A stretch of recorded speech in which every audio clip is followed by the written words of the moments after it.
once again, shouting a battle cry of freedom. We will rally from the hillside, walk together from the plain, shouting a battle cry of freedom.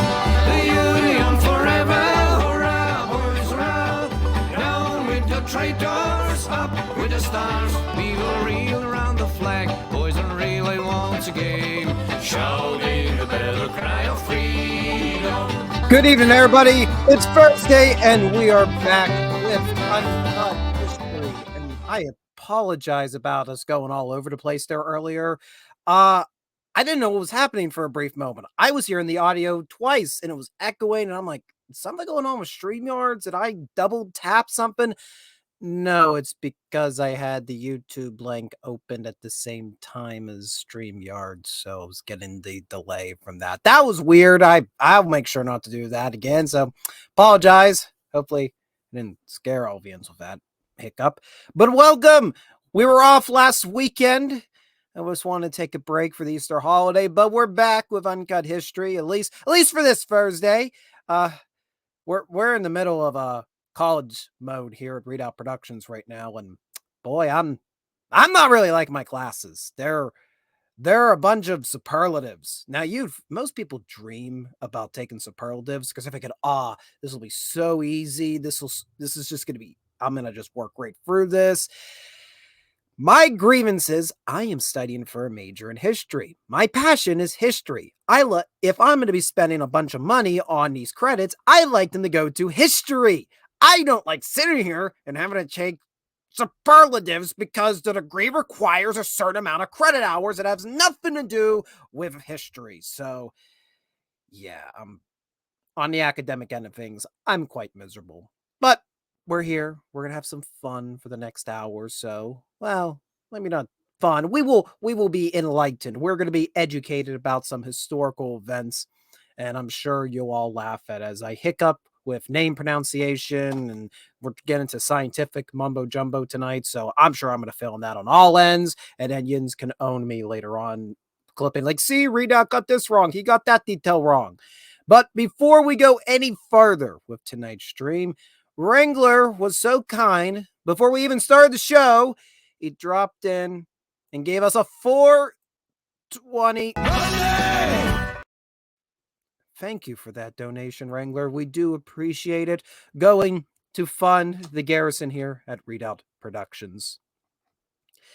All right. Well, I think the first thing we need to mention about is, well, there's a little elephant in the room. So I'm like, last week I'll take a break. Things will be quiet. Then a bridge collapsed in Baltimore Harbor. Yeah, one of the most busiest ports in not just the United States of America, but the entire world. Interesting enough, that bridge was located pretty darn close to where we suspect the British fleet was, where Francis Scott Key witnessed the bombardment on Fort McHenry, and that's why the bridge was called the Francis Scott Key Memorial Bridge. But no more after nearly half a century, because a freighter, for reasons that are still being investigated, careened right into one of the abutments, causing a chain reaction that toppled most of the bridge into the Chesapeake Bay. Yeah, that was the whirlwind news. I don't have much more to comment other than that, but that happened. And there's a bunch of other things that happened, but that was the big thing that happened while we were away. Another thing that happened that was just announced just a few days ago. Last time I talked with you, we were talking about battlefield preservation and about how Manassas National Battlefield is under threat of being enveloped by a giant data center. Well, we have another preservation project occurring, this one out in Tennessee, and this is technically being ran through the Battle Franklin Trust, but this is through the website of the American Battlefield Trust. I think they're all pitching in to try to save this piece of property. We're going to read a little bit in. There is a key missing piece in the heart of the battlefield at Franklin, Tennessee, a 0.6-acre tract of land with a single-story contemporary warehouse. It is the only obstacle preventing visitors from walking the final quarter of a mile that the Confederates' desperate charge on November 30th, 1864 crossed. Secure this tract of land is an act that will allow future generations to truly sense of what happened in bloody Franklin on that fateful day while walking on the land that witnessed some of the most desperate hours of the entire Civil War. So, very quickly, as a recap, the Battle of Franklin, we've talked about it a couple years ago. I did a video called General Hood's Tennessee Christmas of '64.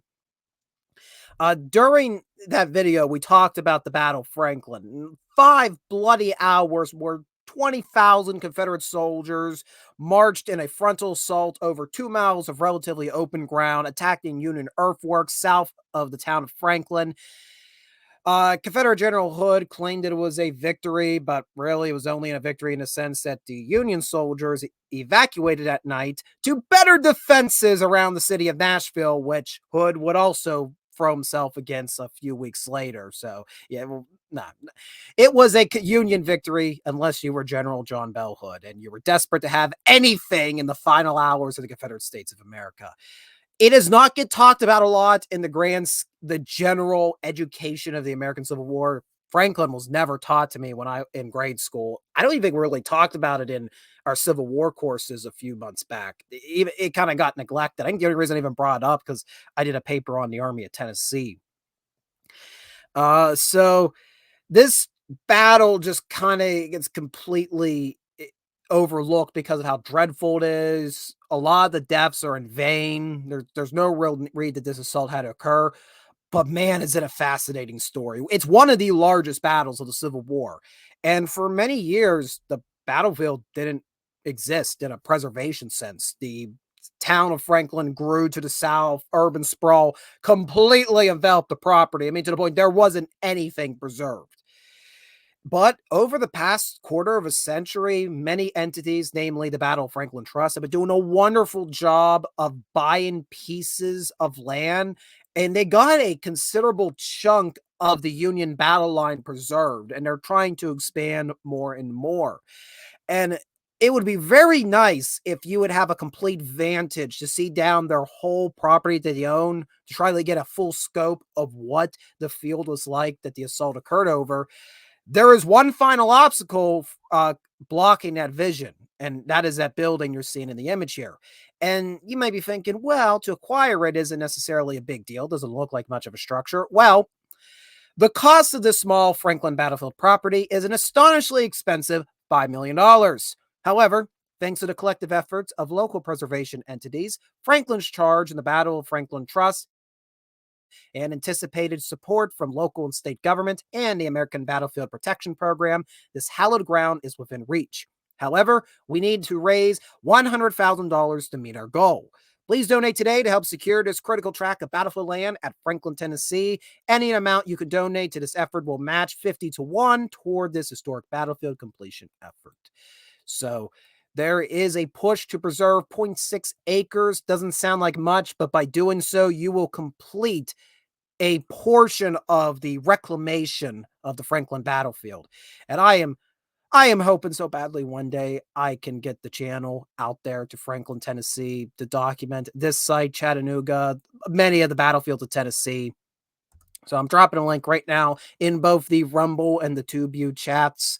If you want to go over and you want to consider supporting this preservation project, I would greatly appreciate it.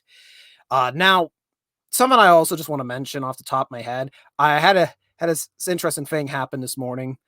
Normally we've been doing these streams on free platforms on YouTube, Rumble, and Facebook. For whatever reason, I got a blurb from Facebook for StreamYards that said that my RTMP link no longer can work between StreamYards and Facebook, that I have to go through and fix things. The thing that interests me, the notice is from February of 2024, but I was streaming through Facebook all the way for our last episode. I don't know what's going on. So unfortunately, we're not streaming on Facebook tonight, and I did get just a few additional viewers over there. There were people that they just stay over on Facebook. They don't gravitate to Rumble or the TubeView. So I'm a little bit bummed by that. I wanted to find a way to reconnect it, but it's not like the biggest priority I have. So I apologize to our Facebook viewers that you're probably watching this for another platform or you may not even be getting to see us tonight. Apologize about that, but hate book gotta hate on me sometimes, I guess. I don't know what for. Anyways. Oh, and the ghost of Howard's right arm has joined us. So there's always about, don't worry, you're just fashionably late. That's totally fine. That is totally allowed. Oh, right. I need to drink water already. Darn.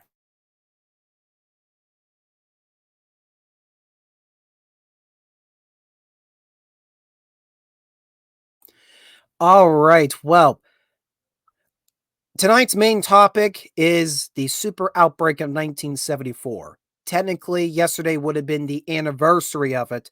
It is the 50th anniversary of the worst tornado outbreak to ever occur in the United States of America in the 20th century, second only to the 2011 outbreak in all-time rankings of tornado outbreaks. So, this is when they say things are game changers in history, when it comes to weather history, this is one of them. Literally, books were rewritten as a result of events that we're about to talk about during this stream. But to begin our story, I gotta go back over to another screen here. All right. To begin our story, I wanted to set the scene about how weather patterns were predicted and how tornadoes were detected and warned about leading up to 1974. Because today we're so accustomed to being able to go, well, my smartphone's over there, to go on our smartphones, go on our computers. We're able to get instant alerts through all of our telecommunications. We're able to have access. I can go on KDK weather here in Pittsburgh right now and get on a interactive radar to see what's happening around the world. 50 years ago, obviously didn't have that. And even before this outbreak occurred, it was even more primitive. So let's go back to the infancy of weather radar, shall we? Here we are. Oh, no. How do I do this? How do I keep trying to reteach myself how to redo the do. That's, we could do like this. What do you guys think? Thumbs up or thumbs down if you like the camera being positioned like this. Anyways, going back to the infancy of weather prediction, the Second World War developed a lot of technology as well as theories that started out with the military, but later would have influence on a wide variety of life. I mean, probably one of the most famous is the microwave that came as a result of the Second World War. But a lot of it also had to come with weather reporting, the development of radar, initially to detect enemy aircraft. Well, can't we use that to detect weather patterns that are up in the sky? You are currently looking at a negative image of a radar screen that would come from the WSR 57. WSR 57, correct? 57? Yeah, look, I'm already guessing. The WSR 57. The WSR 57 was the second major weather radar that the United States and other countries would use. Came out in 1957, using a bunch of leftover parts from the military from the Second World War. And what you got from it? Well, you can see those black blotches. Now, I mentioned this is a negative. When you actually look at the screen itself, you have a black screen and you may be seeing these green splotches that appear on it. And those are patterns in the sky. That's as most as I can say about. They show you patterns in the sky. Particularly, they're showing you coarse reflectivity of a storm that's moving over your radar's periphery. That's all really the more you can tell about it. You really kind of have to look at the shapes of the storms overhead and look for identifying features that may indicate certain types of weather that it's dropping. In this case, if we're talking about tornadoes, that would be a hook forming at the end of a storm, showing you a vortex is being formed by air being sucked around and creating a funnel. That was really the only way that a radar can indicate to you that there is a tornado on the ground. And these meteorologists would watch the WSR 57 screens like a hawk looking for any indicators. Now, I don't want to take away. When this came out in the 1950s, it was revolutionary. Before, there was no way to really guess what was happening in the skies other than visually looking at it. I mean, the Farmer's Almanac, to be fair, the Farmer's Almanac was all with its old wise tales. It's It's more accurate than you would suspect, but I mean, it wasn't able to give you pinpoint up to the moment. This is what's happening. This is what's likely going to happen predictions. So the WSR 57 revolutionized how we predicted weather forecasts, but still it lacked a lot. It was very bare bones. We can see what's happening up in the sky, but we really can't see what's moving within those storm patterns. Today, we have radar, aka the Doppler radar, that allows us to see the velocity that's occurring within those storm patterns. We can see those rotations that are creating violent tornadoes and stuff like that. Now, the WSR 57, while revolutionary in the 50s, it was starting to show its age by 1974. And there was definitely a push of we have to find a way to upgrade this, but also where are we going to go from here? Understanding how weathers work, there was still a lot of theory and not a lot of fact. That's partly due to the fact that photography and videography were still in their infancy. Not everybody was walking around with a camera, with a video camera. You had a little bit more of the population with photographs, but you had to be in the right time and location to photograph severe weather and say, so this is what I saw. And it's kind of hard to explain what you're seeing with a single image. Now, the Second World War also impacted weather patterns in a very different way, a very personal way, I would say.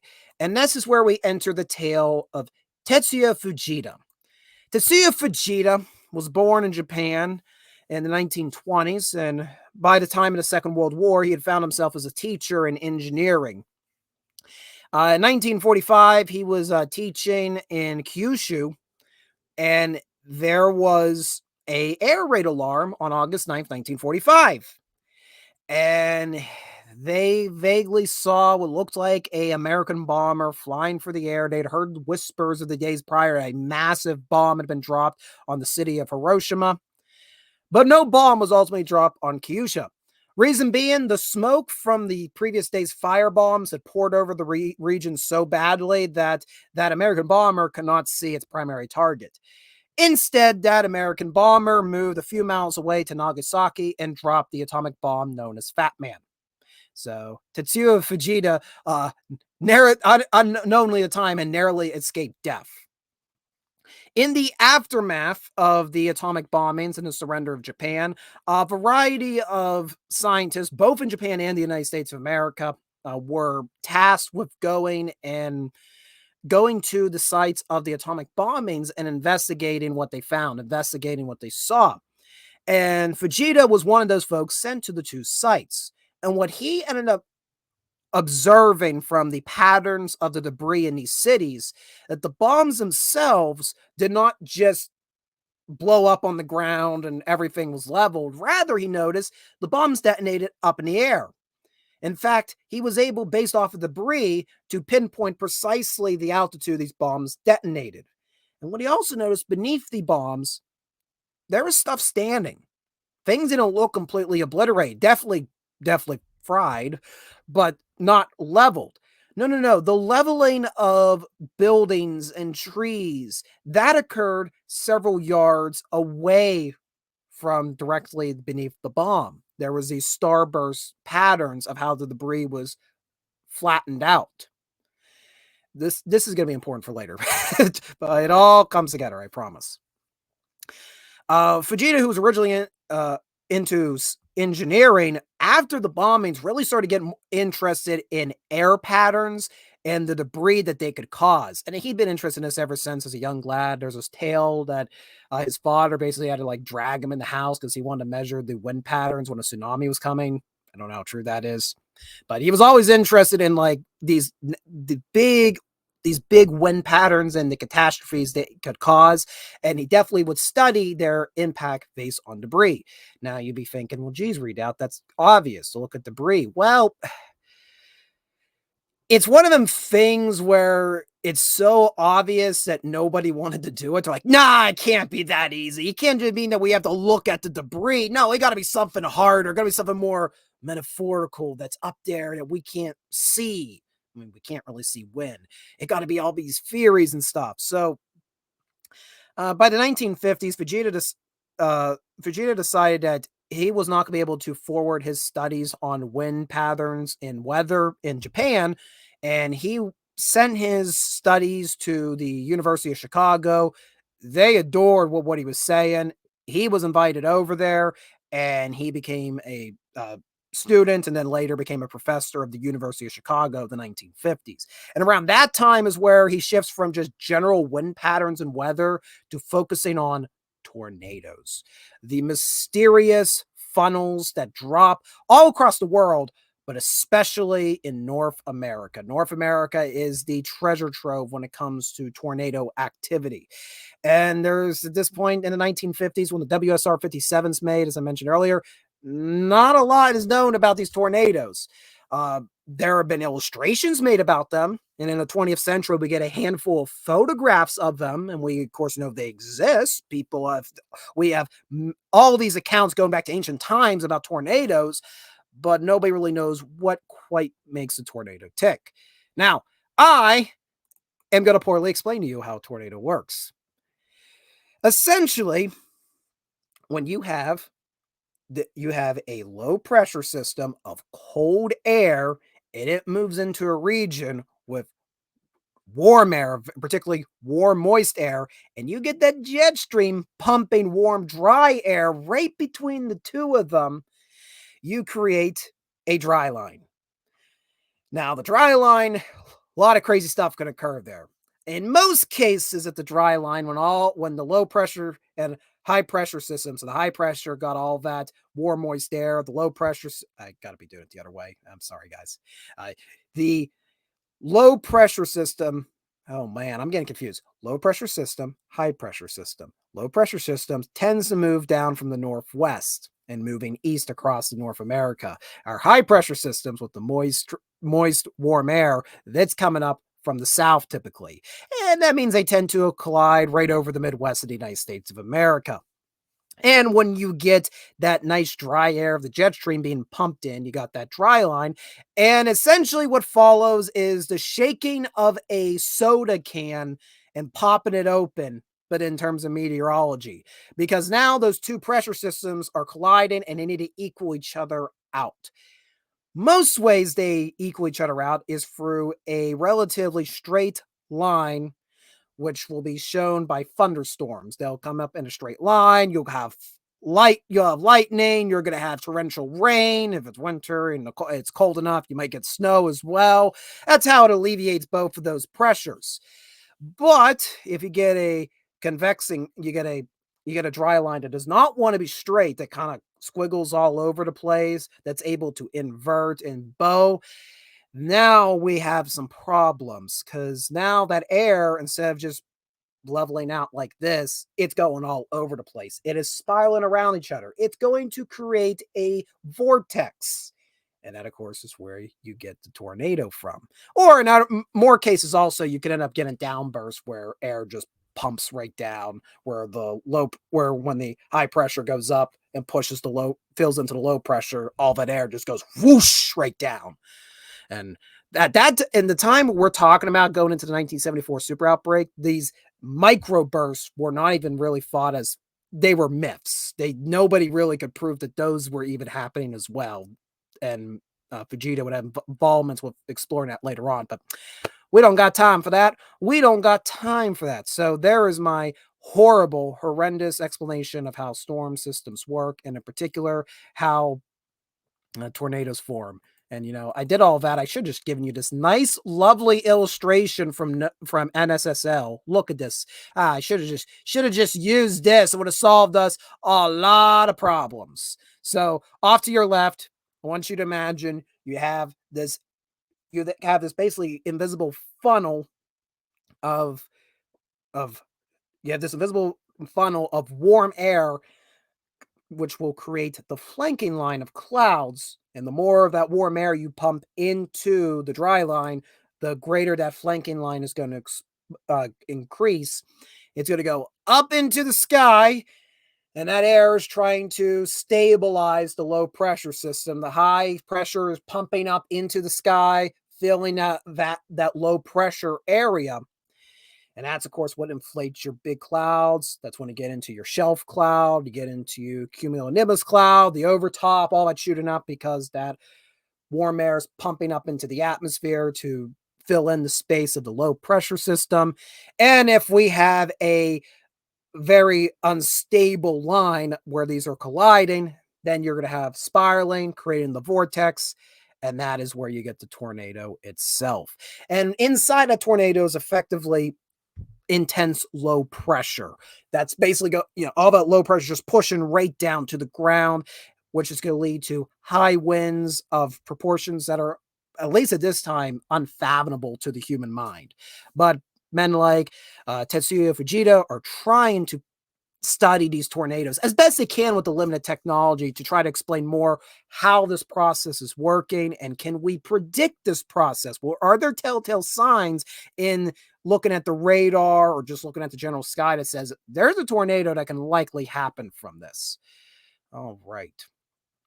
So let's see. Did I cover all my bases building up to the 74 outbreak? Yep. All right. Yep.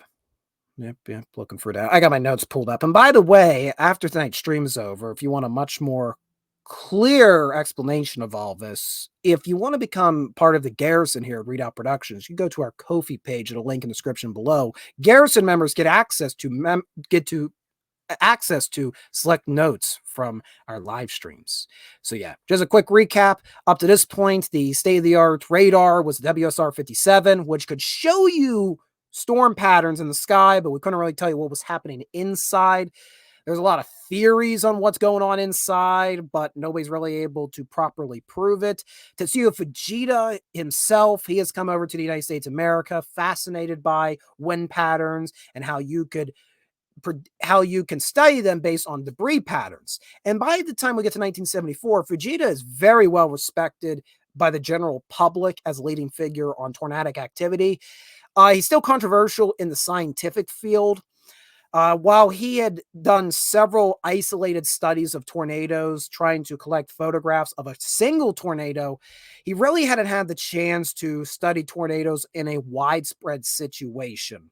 He wanted to create a standardized rating system for tornado damage, which he hoped would make it more easier to not only predict storms, but and also give the public an idea, hey, this is how severe these tornadoes can get. Tornadoes, they're no laughing matter. They're not just simply your nice little, shoestring tornado that you see. Well, what was it actually, like a giant, like, what was it, like a silk sock or something they actually used in Wizard of Oz? These guys are far more alarming. We need the public to be aware of that. So he hoped that he could create a standardized rating system that made categorizing tornado damage simpler.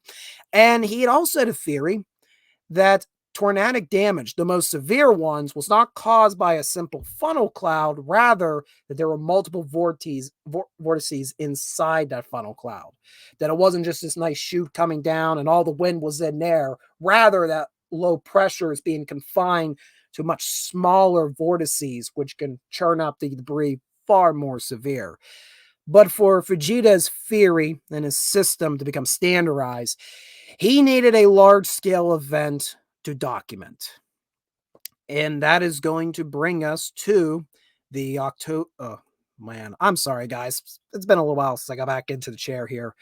Brings us to the April 3rd and 4th, 1974 super outbreak. Has everybody run away yet? Are you scared of me yet? Me and my horrible knowledge?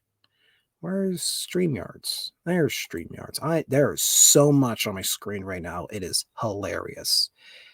All right. Well, April 3rd, 1974, which the day prior, there had been signs being seen on radar and samplings from the atmosphere. And there were a few weather satellites in orbit by this point, 1974, which gave us some rough ideas of the pressure systems within our atmosphere.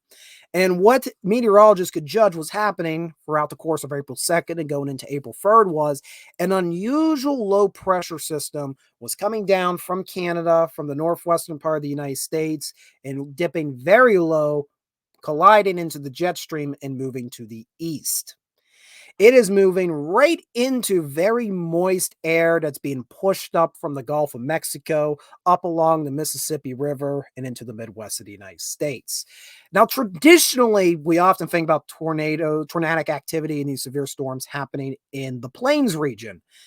However, if you do some studying when it comes to tornado outbreaks, you'll notice the most severe outbreaks, in fact, occur not in the Tornado Alley region, but more so in, I guess, what you want to call the south along the, I want to say in the Appalachian Mountains, but to the plateau just west of the Appalachian Mountains. So I'm talking about the central portion of the Ohio River Valley. I'm talking about some portions of the Mississippi River Valley. We're talking about Tennessee. We're talking about Kentucky. We're talking about that portion of the United States. So not in the Appalachians, but just west, just in that plateau, in those western foothills.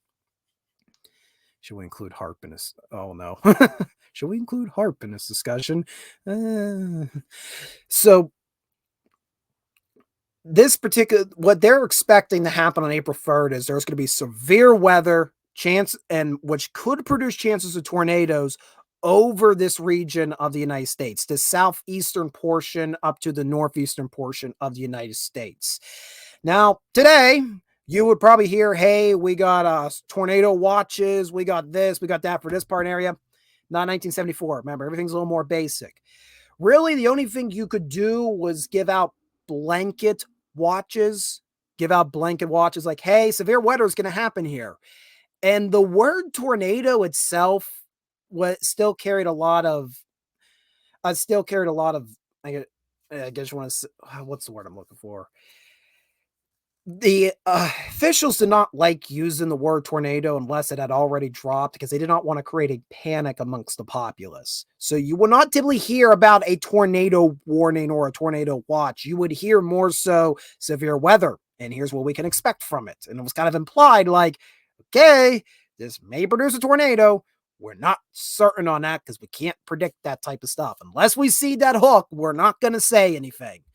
So they would try to tiptoe around using the word tornado until after the event occurred, which, they're trying to solve one problem, alleviate one problem. Okay, no panic, but also what happens if the tornado does drop? So that's kind of these blanket watches these regions are getting, going anywhere as north as Indiana and as south as Mississippi, and that kind of in a line like that. Well, morning of April 3rd, very humid atmosphere that's moving over around the Mississippi River Valley. And things are a little bit quiet on the ground. And as one person I was watching, it was Weatherbox I was watching, doing research for this, he's like, and then around 3 o'clock on April 3rd, all hell broke loose. Not one, not two, but 3 lines of storms developed roughly where that dry line is between the low and high pressure systems. The first line of storms was relatively weak, but the second and third ones are being funneled not only by moist air from April 2nd, but additional moist air because it's sitting right over the Mississippi River, and it's pulling from that and the Ohio River, which is a perfect recipe for disaster when you come dealing with storms like this. And well, in the next 18 hours, 148 tornadoes are going to drop in the United States of America. At one point, there were 15 tornadoes on the ground at the same time in the United States of America in this 18-hour time period. Tornadoes dropped in 13 different states, starting around just after noon on April 3rd and running the whole way through April 4th. But the most severe portion of the outbreak is seen as being in the late afternoon and the evening of April 3rd.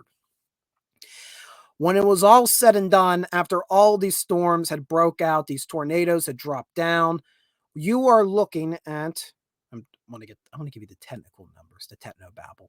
Yeah, I researched it today, so I'm gonna flaunt the numbers around for 5 seconds. Well, I don't want to say flaunt. When this was all done, 335 people had been killed as a result of the tornadoes in this storm system. 4,000 had been injured. And an unprecedented amount of dollars in damages have been done to a variety of different cities. And some of these larger metropolitan areas that were impacted would have been Cincinnati, Louisville, Huntsville. There are many more, but those are kind of the 3 that I've noticed just going for the research. Those are the 3 central areas where this catastrophe had developed. And keep in mind, tornadoes all over the place at the same time. This is not this happened here, that happened there. things are going haywire all over the place at the same time. Imagine what had to be going through the National Weather Service offices throughout the country, where in some cases, these tornadoes are literally ripping right past these offices and knocking out their communications. How are they going to be able to communicate warnings, being able to communicate with spotters that are out on the ground that are trying to call in, hey, I saw a tornado, put these sirens on. So it was a nightmare situation for National Weather Service, for the United States of America, for all the people that were in the paths of these storms. And as I mentioned at the start of the stream, this was the largest recorded outbreak of tornadoes that would occur in the 20th century within the country. It was huge. And it ultimately got dubbed the super outbreak. And that's how it was really known for many years.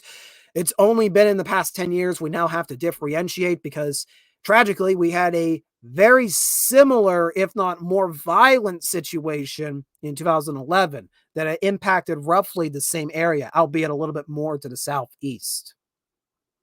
It's also important to note that the WSR-57 radar that was being used to try to pinpoint where these tornadoes were dropping, trying to figure out what was happening in the skies, to make a weather report off of it, what he had to do was you looked at the radar, you looked at the patterns, then you had to trace the outline of the patterns you saw on the radar, and then trace those patterns for a second time onto a printed map that corresponded to the radar's periphery. So now this printed map is showing you the towns and locations, and then you can start making models. And really, you're only able to give out like updates about every hour or so of what's happening. I mean, by this whole process done, I think like maybe every quarter of an hour, they were producing a new map of that immediate vicinity. So the communication to our 21st century interpretation was relatively slow. Now, when this was all said and done, for all the destruction that had happened, there are some silver linings to it, more in terms of what it's going to lead for the understanding of tornado patterns. Ted Fujita had been waiting for a situation like this to occur. As morbid that is, he kind of needed something like this to occur to be able to implement both his rating system on all fronts, as well as being able to prove his theory of multiple vortices. So Fujita and his team, they set out and they start scouting the entire area. And I mean, there's over like 2,000 miles of debris paths that they would have to document across the United States from this. And you're also contending with the fact that the moment that these disasters occur, cleanups beginning instantly for obvious reasons, because they got to open back up arteries of communication. And that's kind of impeding the process of trying to determine the ratings of the tornadoes and try to figure out what really happened that day. But Fujita was able to document many of these tornadoes very intensively, and we're just going to talk about a handful of them here momentarily. He ultimately found that 74% of the tornadoes that occurred in this outbreak were part of what he called families. Essentially, these were multiple tornadoes dropped by the same supercell, which is just crazy in itself. You would have this upwards to as 5 supercells active at the same time within like one state, dropping these tornadoes. So for many years, people had an idea that tornadoes were isolated things. The super outbreak, I wouldn't say revolutionized, but it confirmed that's like, no, this is part of a much larger weather system. That as long as the ingredients are still up there in that supercell, they'll produce tornadoes again. Now, as I mentioned, there were 148 tornadoes that were documented. And actually, I can show you what Fujita actually created. So this here is the map that Fujita created to map out all of the tornadoes, confirmed tornadoes at least, that occurred during this outbreak. And you'll get an idea how massive it was. We're starting up here in the northern region. We're up here in Illinois and Indiana. Here you can see a long line of tornadoes that starts in Illinois and crosses through Monticello, Indiana, up through Rochester and up to Angola. This was the Monticello family of tornadoes, which you can just see how long of a pattern of destruction it created. You also notice these little smaller numbers. That is Fujita actually putting in his rating of how the how the severity of the tornado increased and diminished. So that's something else that this outbreak revealed, that like tornadoes, they don't just drop on the ground and this is their strength the whole way through. No, they wave, they fluctuate. And again, it's all dependent upon the ingredients that are up in the atmosphere funneling the situation. We're going to move farther south now, over here into Ohio. You'll notice this community called Zeta, Ohio. We'll get to that. Down a little farther, Cincinnati. There were several tornadoes that were on a course to downtown Cincinnati, which raised a lot of alarms. Now, no tornado actually touched down at downtown Cincinnati, but did ravage its suburbs. Also, by the way, notice that this one crosses the Ohio River twice. Then into Kentucky, impacting the Louisville region, around Lexington. We're down going into the Smoky Mountain region. We're crossing over now deep into Tennessee. Now we're going in toward Alabama, where Alabama got really hit hard with some of the most violent tornadoes of the outbreak down here. We got down here, they call this this one severely impacted the community of, I think it was, what was it? Yeah, I think it was up over here. Yeah, here it is. That's the Ginn, Alabama tornado. I realized I was looking in Georgia. I'm sorry. I know Chattanooga's over there, and that means the Battle of Chickamauga occurred over here. I'm sorry. But yeah, if you want to look at the map yourself, I'm going to drop a link in it because it is something to behold. The breadth of the damage that this caused. But there are so many stories we can talk about with this outbreak, but I only have time for a few. Now, one of the ones we are going to make sure to talk about is the Xena, Ohio tornado. You may be familiar with this story because it has some, for a very brief moment in time, this was rated as the single most devastating tornado on Earth. And you're actually seeing some images right now that you can see up there. Actually, I can't speak tonight. Our thumbnail actually shows a better version of this. That is from Xena, Ohio. Okay, weather service, you're not going to give me a proper image? Okay, they're not going to give me a proper image. That's a little bit of a bummer. Oh yeah, that's bad. Okay. All right, I am getting sidetracked. I write all this stuff down. I'm like, God, this is going to be really good. I'm going to be able to move for all this. And then my brain's like, no, we're going to have hiccups every 5 minutes. Your brain is going to function like a car in Pennsylvania, and it's going to hiccup and buckle and cough. It's just going to be it's going to be one of the experiences of all time. So the Xena, Ohio F5 tornado. Around 3:30, going into around 4 o'clock on April 3rd, 1974, a supercell is going to drop a tornado about 5 miles to the southwest of the community of Xena. Now, Xena has a little bit of interesting lore tethered to tornadoes. It is said that the Shawnee that lived in the region once called it the land of the devil wind. And well, what follows proves why they called it that title. The town of Xena really was a small crossroads community for most of its history, but with the Second World War, hey, look, Second World War coming back to impact the stream tonight.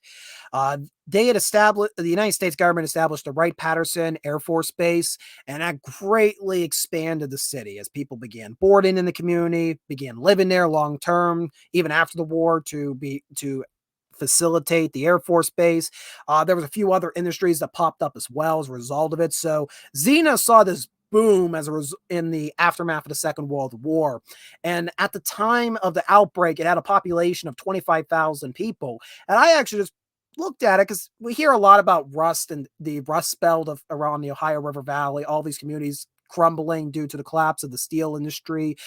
I went and looked. Xena still retains a population of 25,000. Pretty darn impressive, especially considering what's about to happen to this community. So I mentioned mid-afternoon, a tornado touches 5 miles to the southwest of Xena, quickly picks up strength, and then it's going to begin moving into Xena itself. It's going to cut through multiple subdivisions, which you're seeing a photograph of right now. These subdivisions, which have been just built up in the past 20 years, were pulverized by this F5 as it made its way through, leveling homes. It then moved closer to town. It went through a district known as the Tobacco Row, which many said was the poverty district of the community. These structures were in bad state of negligence. They were completely collapsed when the tornado hit it. Interestingly enough, when this F5 makes it into downtown Xena, it actually does not, it severely damages the downtown portion of a lot of historic community structures, but a lot of them still remain standing to this day. So, though severely damaged, they were able to be restored. But as it continues to the northeast, it's going to pass through and decimate several colleges, and it'll continue on about a dozen or so miles. When this was said and done, and Vegeta visited Xena to assess the damage, it was stuff that he had never seen before. And he had actually gave this tornado a rating of not an F5, which we know today as being the highest rating, but an F6. He estimated that there were winds up to 300 miles per hour in the funnel, though those could not be recorded. That's just assumed based on the photographs he took of the debris and the aftermath and talking to eyewitnesses. Now, he changed his rating from an F6 to an F5 because he argued an F6, well, that's unimaginable. It simply cannot happen. My rating can only go up so high. So we could just keep going on. We could have F6, F7s, F8s. So he took off the F6 rating. But that should stand as a testament to how devastating the Xena, Ohio tornado was, that Mr. Tornado himself was willing to briefly break his rating system because of how devastated the area was. Now, there's another thing that's interesting about this tornado is that we actually have not only footage, but audio from this tornado. And remember, this is 1974. And while we do have 8mm motion picture cameras, and several individuals do own that, it's not easy just to go out and shoot at a storm. It's not like today. So if you hold on one moment, I just deleted my screen. Don't do that. Don't delete your screen when you're streaming. All right. Audio should be sharing. This is posted by Ancient Air Feeder, who's reposting footage that was made by Bruce Boyd. The audio you're about to hear is not...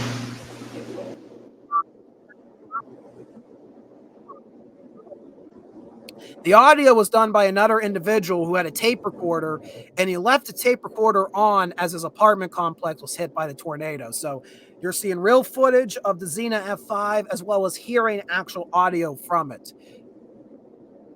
Now, the significance of Boyd's footage is you're going to see that as this tornado approaches his house, it doesn't look like a nice funnel cloud. Actually, you're probably thinking, what am I looking at? I see some dirt, some particles, but occasionally you're going to start seeing these tendrils come down from the funnel cloud.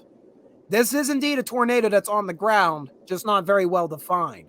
And you see these tendrils right now that you're seeing moving around? Those are multiple vortexes within the funnel cloud. This footage proved Fujita's theory that multiple vortexes occurred in the largest and most violent of tornadoes, and explains why the damage is so severe. Because instead of just having one funnel cloud drop air, you're having all these vortices basically microscopically pumping air down upon the ground, which is just making the damage in that very microscopic area 10 times worse.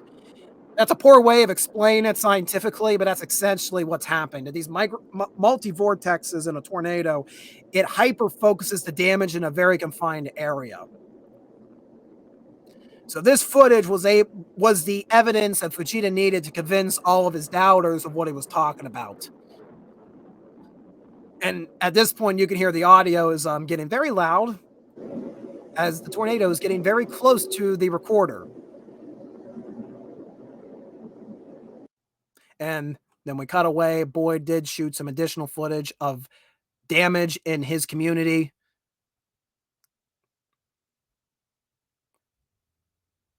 As a result of the Xena, Ohio tornado, I believe it was 36 were ultimately killed as a consequence of the tornado hitting the town.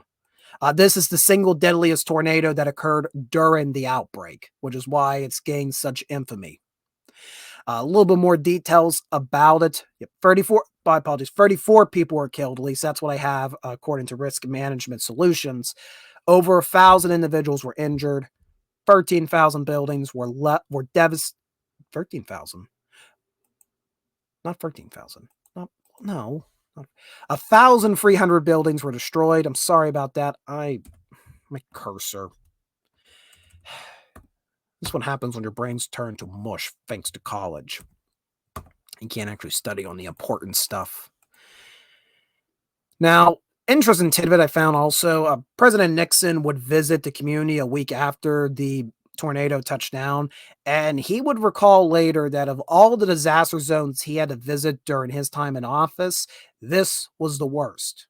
But as I have mentioned, Xena did make a full recovery.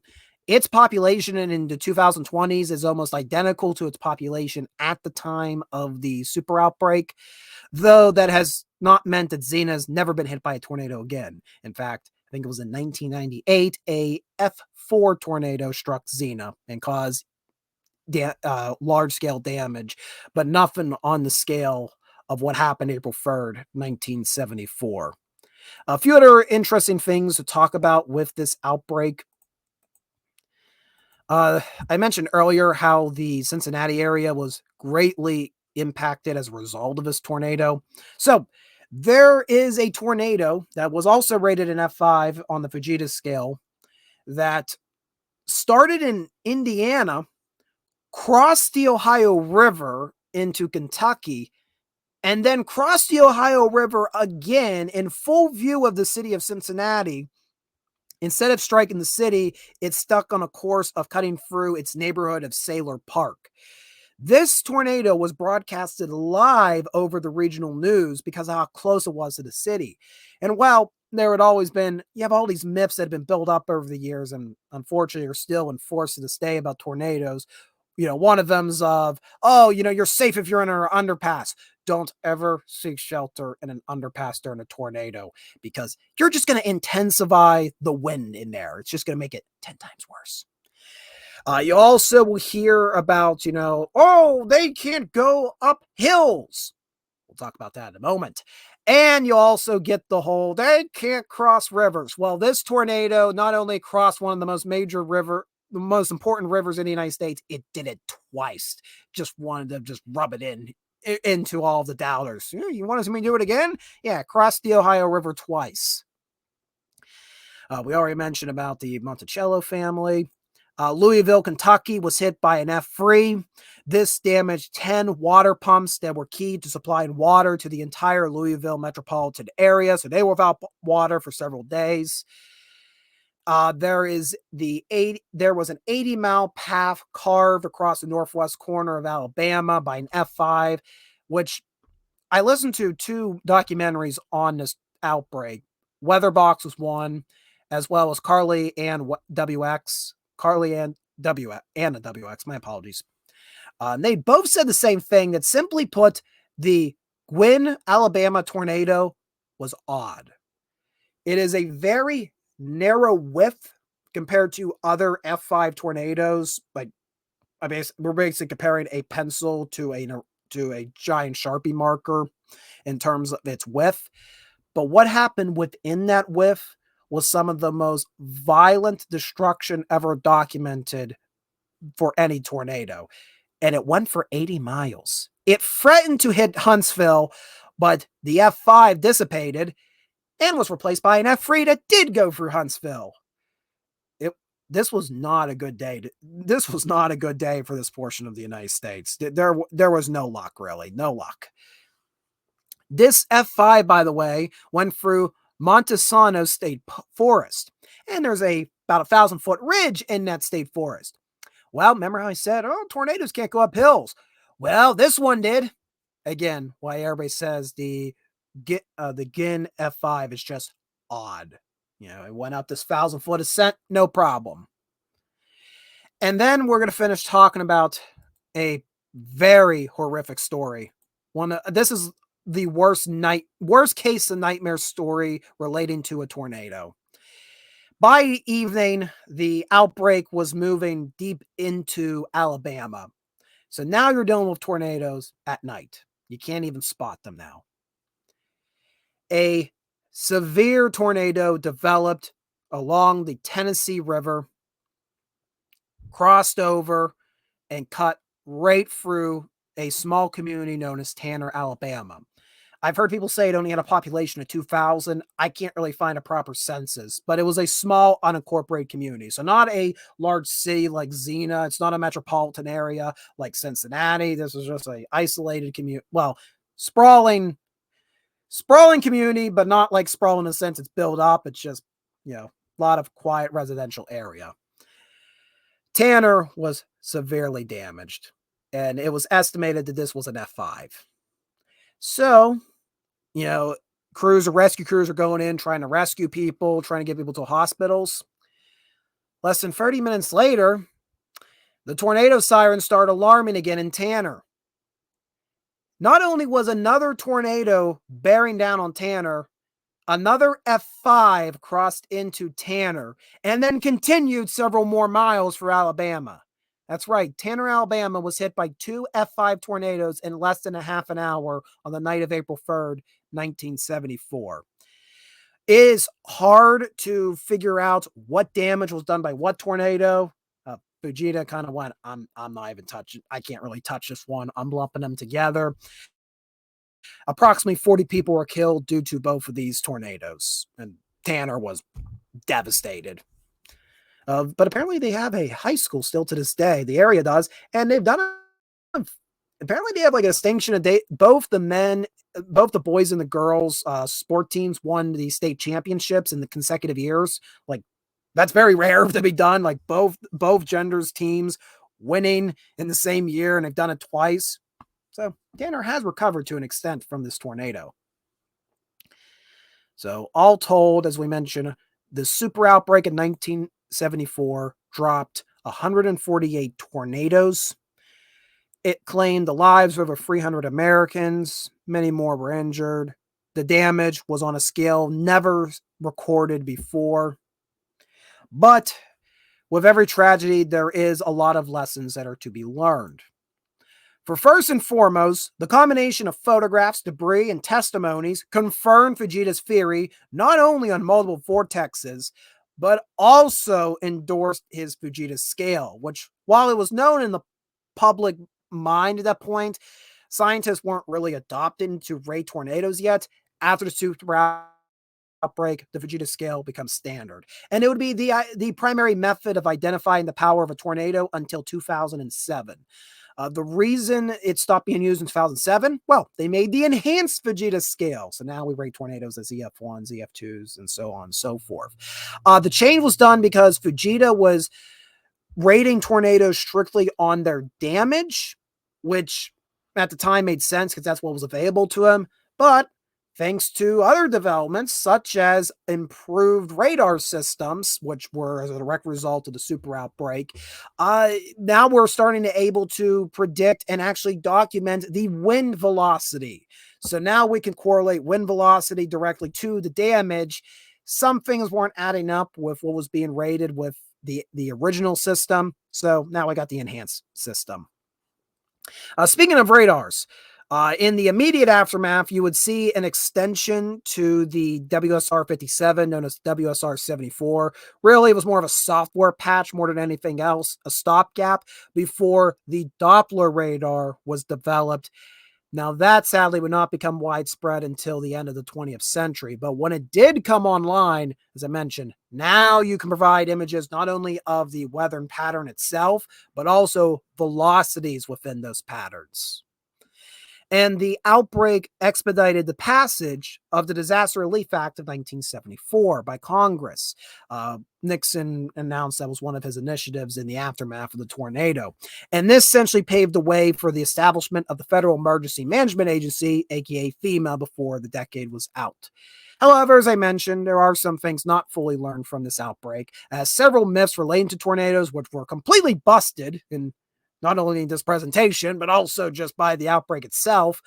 they would persist into the 21st century. So that's why it's important to talk about these weather phenomena like the super outbreak in 1974. Even though it's over, we are now reached half century since this happened, it's important to go back to these older incidents to show, hey, we broke these myths in the past. Please stop. Please stop giving out the wrong information. This isn't new information. This has been going on for a half century now that we know this is false. So that is the super outbreak of 1974. And yesterday, and technically today, commemorates exactly 50 years since this happened. Since then, as I mentioned, we have actually had a larger outbreak in terms of cost and in damage, but thankfully not in lives. We had the 2011 super outbreak, which had far more tornadoes, but thankfully did not claim as many lives overall in an outbreak.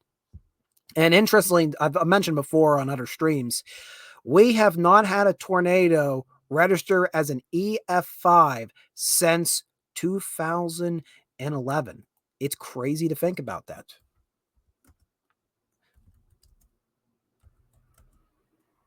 My apologies. 2013. I greatly apologize about that. But I think was it like 2011? It was like 4 F5s, EF5s in 1 year. So not since 2013 have we seen an EF5, or at least have rated one as such. But we've had some very weird tornadoes.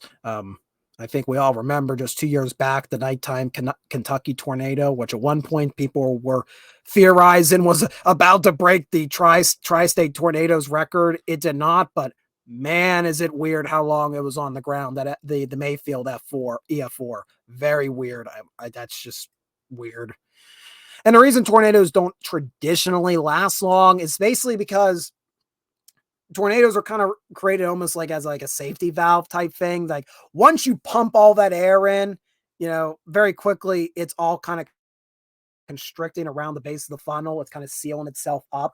So traditionally, they don't last long, but you do have your exceptions. If you're able to feed enough of those ingredients in, the atmosphere has enough of the ingredients, you can keep them down for hours. It's horrifying. It doesn't happen often, but when it does, bad things tend to happen.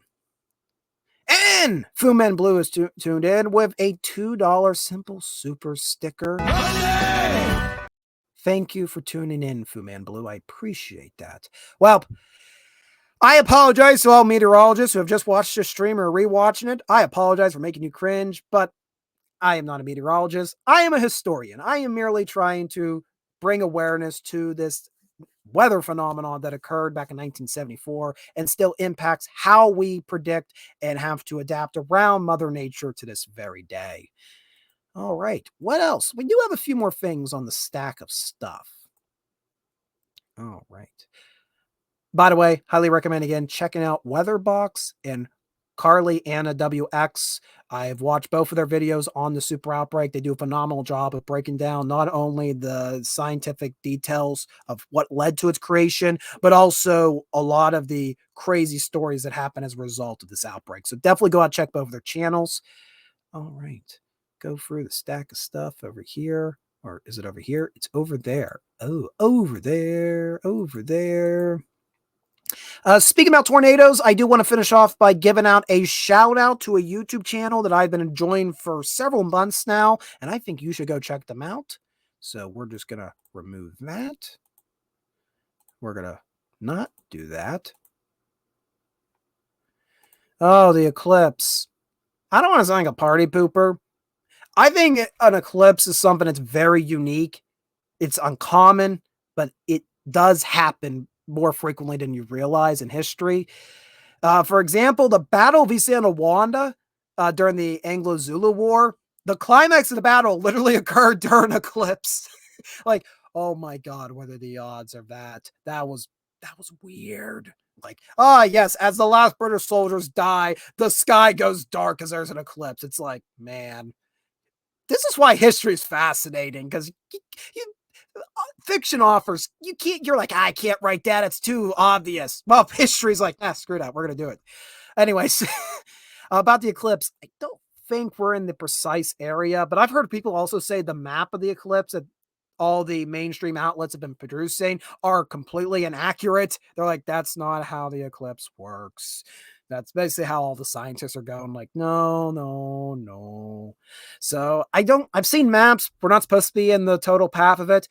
But in any case, they're calling schools out early for it around here in Pittsburgh.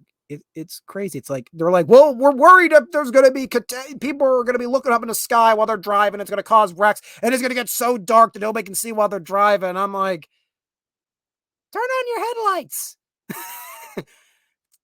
It's going to be like 8 minutes. That's just me. Still, if you're in the area and you do have the chance to see this eclipse coming up, I do recommend seeing it. If it's over your backyard, why not? Put up the proper eye protection so you're not looking into the sun and look up and go, oh, Mother Nature at work. So yeah, if you're in the area and you're able to look at it, by all means, it's something cool to see, but I don't think it's really happened in my area. And I'm really getting agitated by how much people are making a fuss about it. Like, Niagara Falls is in a state of emergency because of all the people there. Man, I wish they would declare state of emergencies for all the festivals that we have in Western Pennsylvania due to the traffic. Then I'm like, okay, I get to stay home today. State of emergency because all the people have jammed up the parkway.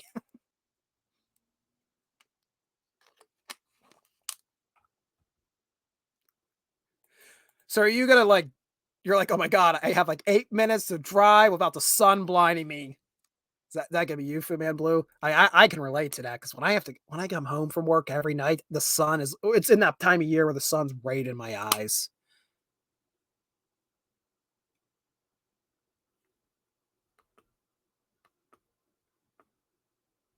Yeah, this is not. I'm like, oh, cool. The sun's gonna be gone for a few minutes. I mean, I want it back so I don't freeze to death. But please, please, while I'm driving, just please make sure there's nobody in front of me that's gonna cause a wreck.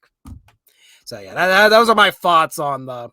That's my thoughts on the upcoming eclipse. It's cool if you're in the area and see it. Definitely be sure to observe it. For some, it very well will be a once in a lifetime experience. But if you're not quite in the area, please don't cause harm to go see it. Yeah, that's the part people are going to forget about that. Yeah, if you look at it any other period, it'll blind you. So I do want to shout out a YouTube channel. You may have heard of him. It's Swuggle Studios. I stumbled across him a few months back while I was I was just curious about the super outbreak, believe it or not, because I realized back in January, oh yeah, that's the 50th anniversary coming up. Maybe somebody has a video on it. He does awesome history videos relating to not just tornadoes, but a variety of other weather phenomena. But he's predominantly become he is new wave tornado guy. That is how I've dubbed you. You are now new wave tornado guy. You're new wave Mr. Tornado. And we'll go down through here, look at some of the stuff that he's made over the years. Like his most popular is actually about nuclear bombs. I've not actually seen a video yet, but he got stuff about the history of tornado sirens, the evolution of the emergency system. My favorite has to be the evolution of tornado footage. And this is really, we were alluding to this earlier about how we understand tornadoes working.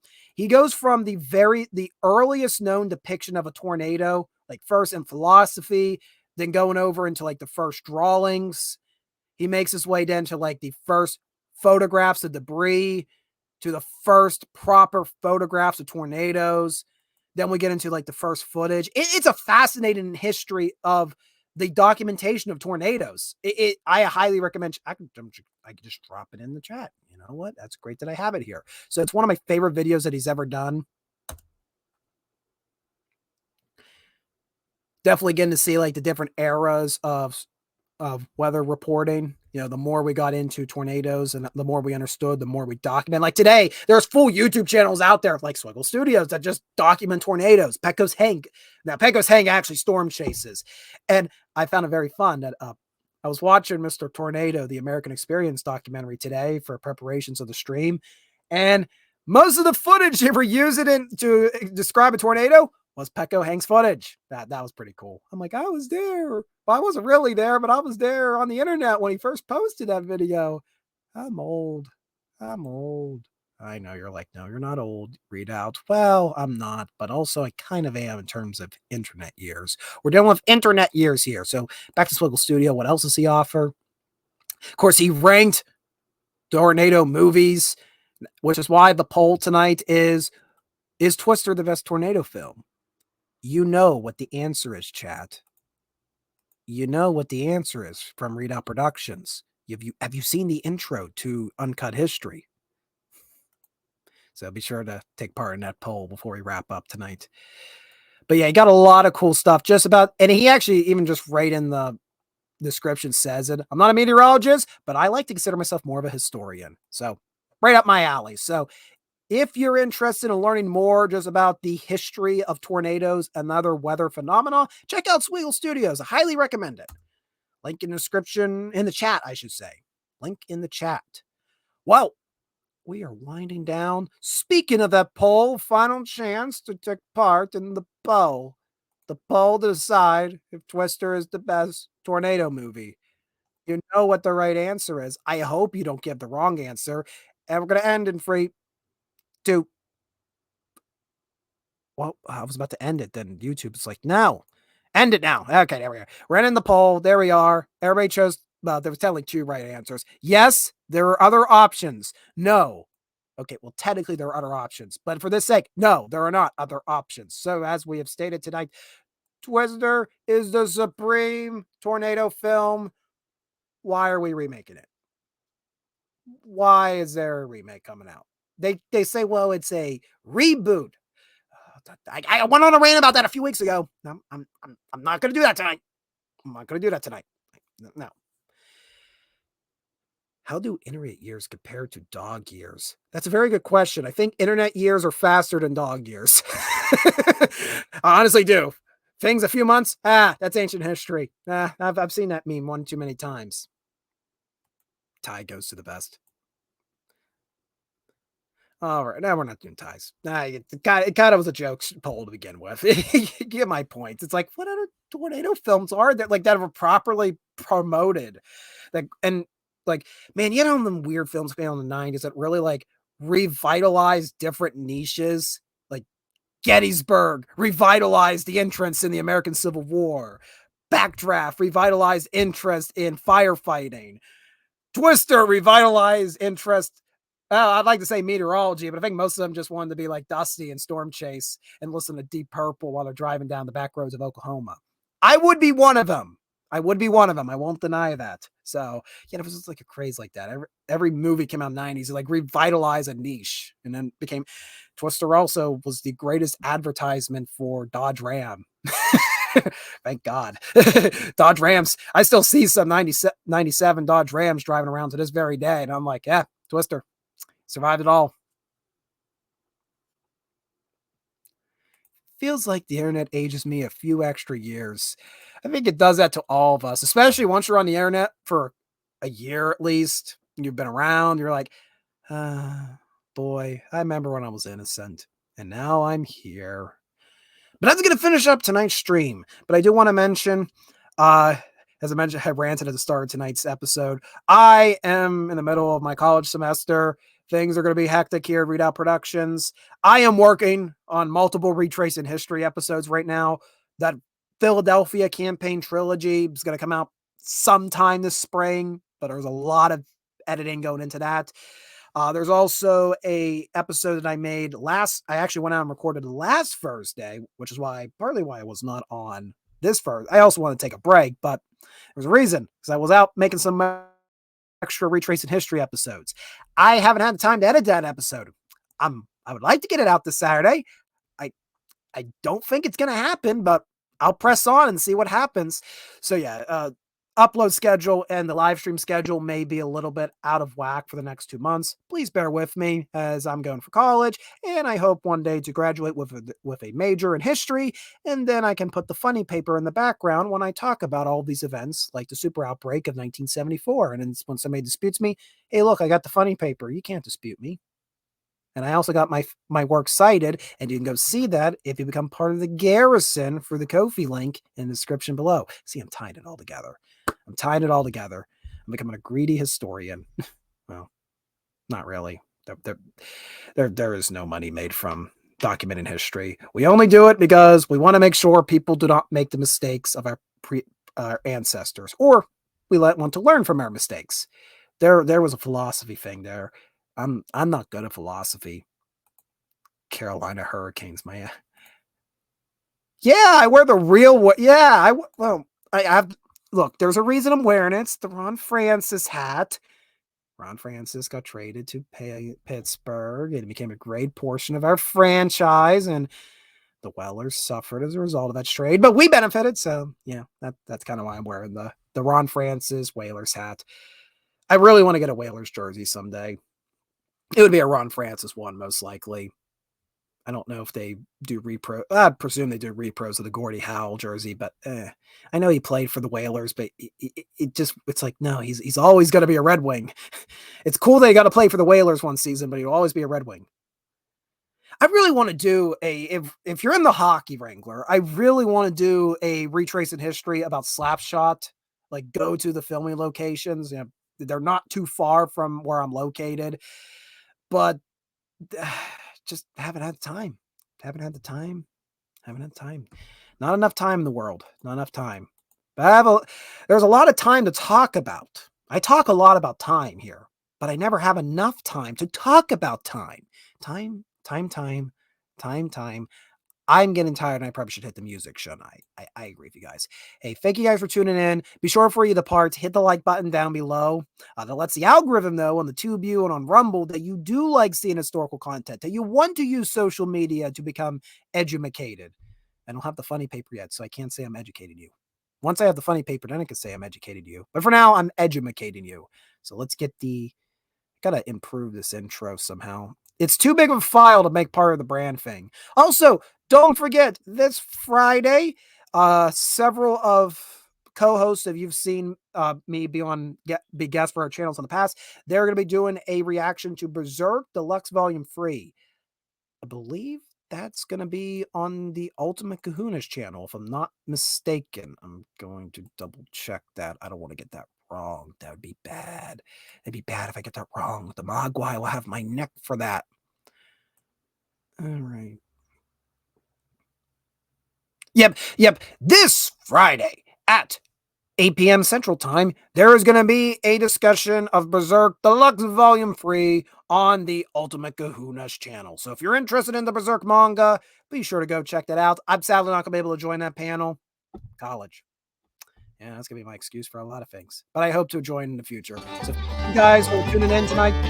Hopefully I see you next week. If not, I'll see you next time on Uncut History. Yes, we'll reel around the flag. Boys will really once again. Shouting a battle cry of freedom. We will really from the hillside, all together from the plain. Shouting a battle cry of freedom. The union forever, hurrah, boys, hurrah. Down with the traitors, up with the stars. We will reel around the flag. Boys will really once again. Shouting a battle cry of freedom.